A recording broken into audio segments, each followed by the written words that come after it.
Waalaikumsalam warahmatullahi wabarakatuh. Gimana kabarnya anak-anak hari ini? Alhamdulillah. Semangat? Enggak? Lapar. Oh, tadi makan dulu ya harusnya. Pembelajaran hari ini ada baiknya kita berdoa terlebih dahulu ya anak-anak. Berdoa dimulai. Berdoa selesai. Hari ini kita akan belajar tentang grafik fungsi kuadrat. Siapa? Kan minggu lalu kita udah belajar tentang persamaan kuadrat. Ada yang masih ingat? Udah keletan itu lebaran. Oh iya, habis lebaran juga ya. Udah pada lupa. Oke, kita ingat-ingat dulu ya apa itu. Dan sebelumnya ada tujuan pembelajaran hari ini. Kita akan menjelaskan pengaruh koefisien x kuadrat pada grafik fungsi kuadrat. Yang kedua, menjelaskan nilai diskriminasi terhadap perpotongan grafik fungsi kuadrat dengan sumbu x. Dan yang ketiga ada menyajikan fungsi kuadrat dalam bentuk grafik. Sebelumnya kan kita udah belajar tentang persamaan kuadrat atau fungsi kuadrat itu kan ada bentuk barunya y sama dengan ax kuadrat plus bx plus c. Dengan a, b, c itu elemen bilangan real, dengan a, b itu koefisien, c-nya konstanta, dan kita bisa menentukan solusi fungsi kuadrat dengan rumus x12 sama dengan min b plus minus akar b kuadrat min 4ac per 2a. Anak-anak ngobrolnya nanti ya, nanti ada sesi diskusi sendiri, ada sesi. Sekarang memperhatikan dulu karena ini adalah tahap dari berpikir atau D. Nah, terus ada nilai diskriminan atau D sama dengan b kuadrat min 4ac. Selanjutnya, nah kita tuh akan belajar tentang grafik fungsi kuadrat. Nah, di grafik fungsi kuadrat ini ada beberapa kondisinya. Yang pertama ada grafik yang terbuka ke atas, gambarnya seperti yang di pojok kiri itu. Yang kedua ada terbuka ke bawah. Yang ketiga ada memotong sumbu x di 2 titik. Yang keempat ada tidak memotong sumbu x. Dan yang kelima ada titik puncaknya terletak pada sumbu x. Nah, kira-kira apa nih yang bikin grafiknya terbuka ke atas dan sebagainya itu, ada yang tahu? Udah belum? Kalau belum tahu kita akan mencari tahu. Ibu punya lembar kerja yang akan kita gunakan untuk menyelidiki ya. Ini dikerjakan secara individu, tapi nanti ada sesi berdiskusinya. Nanti ada sesi kalau salah nanti kan didiskusikan biar semuanya jadi tahu. Semua udah dapat KKBD-nya? Sekarang bisa dituliskan namanya terlebih dahulu ya. Gini jawab.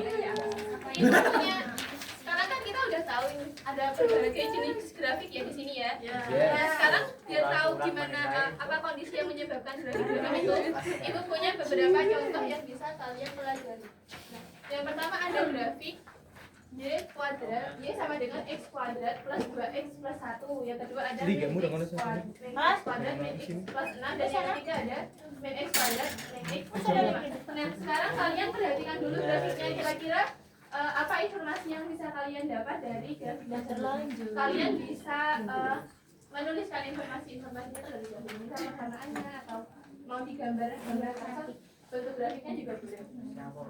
Ibu kasih waktu 1 menit ya. Ya, ditulis dulu. Informasi yang penting dicatat dulu ya. Ini misal persamaannya atau mau digambar grafiknya dicatatkan juga boleh. Hanya lebih dari 0. Ini tidak harus ditulis di lembar kerjanya ya. Hanya. Kalau dicatatkan juga. Hanya.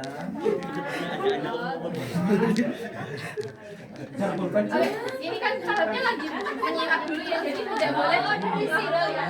Iya, dari grafik ini tidak boleh mengobrol dulu ya. Nanti ada tahapnya buat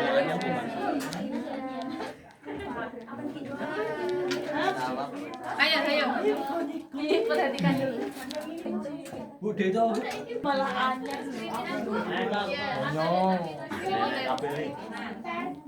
Oke, kan udah pada dapat informasinya. Sekarang bisa diskusi sama teman-teman yang ada di satu baris. Kira-kira pemahaman kalian yang itu bisa sama depannya, sama belakangnya. Citra bisa sama bagian sama kita ya. Ini satu baris. Ayo sekarang diskusikan dulu. Nanti ada yang kan selesai. Nanti ada yang ibu suruh buat menjawab loh. Iya, Bu. Sih kenapa malah nggak pada ngerjain aja cepet. Nggak mau Ayo, banyak beban pikirnya, Bu. Ini diskusi ya. Oke, boleh. Ye. Boleh. Kita akan membahas. Ada yang mau membacakan nggak? Nurfan. Ada. Nurfan. Nurfan. Cewek atau ya cowok juga boleh. Nurfan. Iya cowok, iya boleh. Siapa? Apa? Iya didengarkan ya anak-anak. Iya. Ya. Iya, selanjutnya. Kira-kira anak-anak jawabannya sama semua nggak sama Nurfan? Sama. Kasih tepuk tangan buat Nurfan. Terima kasih ya Pak. Ya, kita cek jawabannya Nurfan ya, apakah benar? Nah, yang pertama ada kondisi pertama kan A-nya lebih dari 0, grafiknya terbuka ke atas. Jawabannya benar. Yang kedua A kurang dari 0, grafiknya terbuka ke bawah. Yang ketiga determinannya lebih dari 0, grafiknya akan memotong sumbu X di 2 titik. Yang diskriminan. Nah, yang selanjutnya ada diskriminannya kurang dari 0, yaitu grafiknya tidak memotong sumbu X. Dan yang terakhir ada jika diskriminannya sama dengan 0, memotong sumbu X di 1 titik atau puncaknya itu menyentuh sumbu X. Selanjutnya, kira-kira udah tahu belum caranya buat menggambar grafik fungsi kuadrat? Belum. Sekarang kita akan cari tahu. Nah, ini udah pada ditulis semua kan? Jawabannya. Selanjutnya, nah ada beberapa langkah yang kita lakukan buat menggambar grafik fungsi kuadrat. Yang pertama ada identifikasi dulu. Jadi grafiknya tadi kayak grafiknya itu memotong sumbu X apa enggak, terus terbuka ke atas atau terbuka ke bawah dan sebagainya.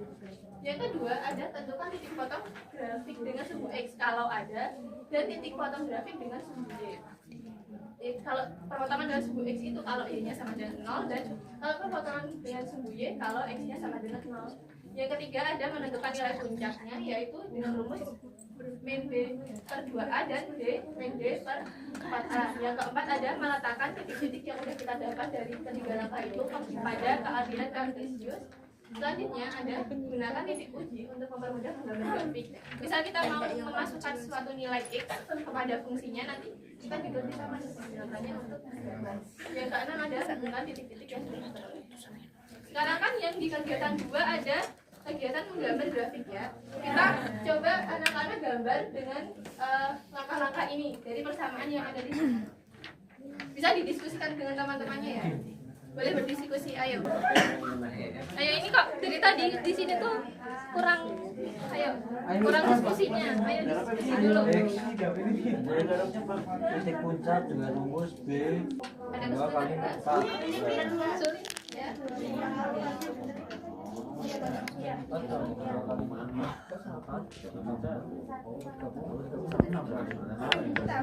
Ya nanti ini dulu angka.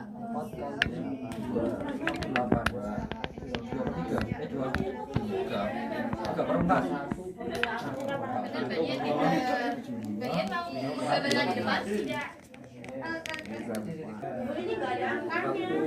Nanti ditulis sendiri ya angkanya ya. Dibuatin.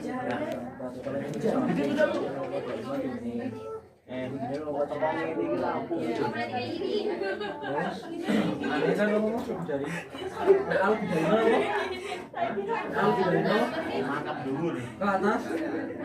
Oh. Ini juga usah Ini.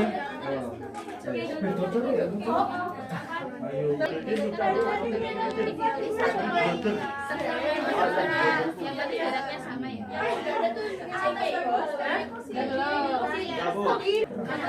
Oke, sekarang kita bahas dulu.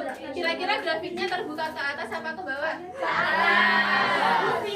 Terus Ini gambarnya ke bawah. ya, nanti Davia dilihat dulu penjelasannya ya. Terus nanti memotong dengan sumbu X atau enggak?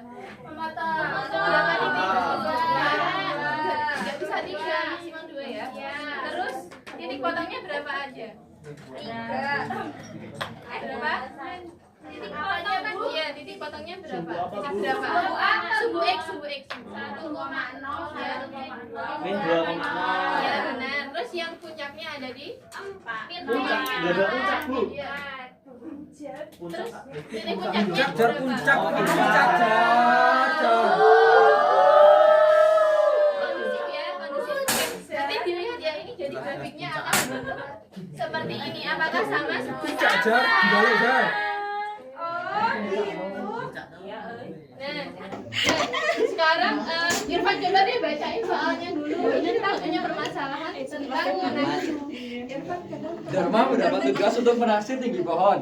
Dia berdiri di bayangan pucuk pohon yang berjarak 10 meter dari pohon dan sudut elevasi dari bayangan pucuk pohon ke pucuk pohon adalah 45 derajat. Jika tinggi Dharma 170 cm, berapakah tinggi pohon tersebut? kira-kira gimana ya buat mencari tinggi pohon itu dari permasalahan yang kita dapat ini kan Tebang pohon. bayangannya kan ada bayangannya 10 meter dan sudut dari bayangan pucuk ke pucuk pohon sesungguhnya adalah 45 derajat. Nah kira-kira kita pakai teorema Pythagoras yang udah dipelajari kemarin bisa nggak buat menyelesaikan masalah ini? Bisa. Iya. Kan kita cuma punya satu sisi, cuma yang sisi bawahnya aja 10 meter. Iya, kan ada sudutnya itu Bu, sudut pucuk. Pakai Pythagoras bisa? Bisa? Enggak ralat gitu. Pakai Soalnya samping sinus sama bisa nggak acuan kira-kira? masihan. Sinus. Iya, dari Aturan sinus. Sinus penyakit. Iya. Jadi penyakit pakai aturan yang lain. Nah, dalam trigonometri ini kita punya beberapa jenis aturan untuk lima sinus ya. Iya. Jadi ada, misalnya kita punya segitiga nih. Segitiganya ABC dengan sisinya sisi A, sisi B dan sisi C. Nah, kita punya perbandingan trigonometri untuk sinus A itu apa Devano? Sinus A sisi depan per sisi miring atau saudaraan A per C. Terus kosinusnya apa Ara?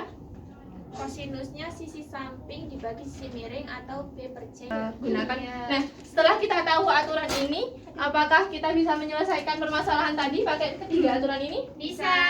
Kira-kira pakai yang mana nih? Kalau masalahnya tadi kan sinus serius. Kan yang diketahui sisi ini sama sudut ini, berarti yang kita cari yang sini kan? Iya. Sini sisi apa namanya? Sisi depan. Pakai tangan. Bisa pakai tangan. Oke, sekarang buat menyelesaikan masalahnya, ibu bagi kalian menjadi beberapa kelompok. Sama kita bagi-bagi. Berapa? Ini bertiga ya, satu kelompok. Ini bertiga juga, satu kelompok.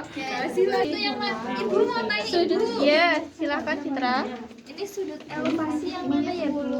Sudutnya kan ini diketahui dari bayangan pohon kan bayangannya di sini. Ya. Pohonnya di sini. Iya, berarti sudutnya ada di sana. Oh, ini sudut elevasinya. Baik Bu. Makasih Bu. Ini kan Dharma. Bu. Oh iya. Berarti panjangnya sama. Ini di 10 sini. meter Di tadi. sini. Oh, udah ketemu. Ini manusia tidak sepuluh itu. Tidak bulan. Nah Mbak, dia hormat. Berarti ya kan dihitungnya dari akarnya apa dari tingginya dan Akarnya ini dari pucuk pohon dari bayangan jadi tingginya di mana? Kalian cari Oh, ditepuk. Jadi informasi ini apa? Berguna atau tidak? Kalau ada soal yang seperti ini tidak berguna seperti ini tidak berguna. Sekarang kita punya latihan soal yang kita kerjakan di rumah ya, nanti ditulis dikerjakan di rumah. Baik. Jadi hari ini kita belajar apa? Iya, ada beberapa langkahnya ya. Terus ada titik puncak, ada diskriminan, ada apa lagi? Titik potong yang kita. Nah, nanti kita mempelajari minggu depan kita akan mempelajari materi-materi yang lain. Jadi nanti anak-anak bisa belajar dulu di rumah tentang materi persamaan linear tiga variabel ya. Apakah ada yang ingin ditanyakan dari hari ini? Tidak. Sebelum menutup kelas, ada baiknya kita berdoa terlebih dahulu. Berdoa, mulai. Amin. Selesai. Oke, terima kasih untuk aktifan kalian hari ini. Wassalamualaikum warahmatullahi wabarakatuh.